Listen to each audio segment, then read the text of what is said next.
বিয়ের আগে আমরা অনেকে অনেক বিষয় নিয়ে খুব সচেতন থাকি। কেনাকাটা, শপিং, পাত্র দেখা, পাত্রী দেখা, উভয় পক্ষের লোকজনদেরকে দাওয়াত দেওয়া, অনেক বিষয় নিয়ে আমরা খুব ব্যস্ত থাকি।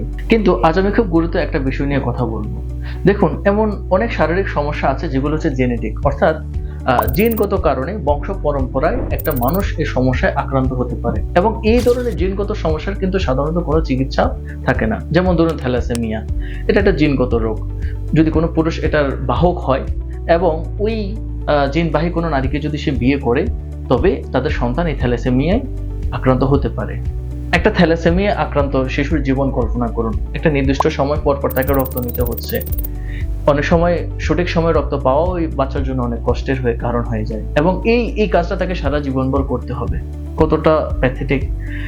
বাট যদি বিয়ের আগে কিছু গুরুত্বপূর্ণ টেস্ট, যেমন একটা সিম্পল হিমোগ্লোবিন টেস্ট করে কিন্তু আলটিমেট এই পুরুষটা থ্যালাসেমিয়ার বাহক কিনা সেটা জানা যায়। সাধারণত রিলেটিভদের মধ্যে যারা বিয়ে করে থাকেন, কাজিন, চাচাতো, মামাতো, ভাই বোন, তাদের এই রোগ হওয়ার সম্ভাবনাটা অনেক বেশি থাকে। কিন্তু আমরা কয়জনই এই ব্যাপারে সচেতন থাকি?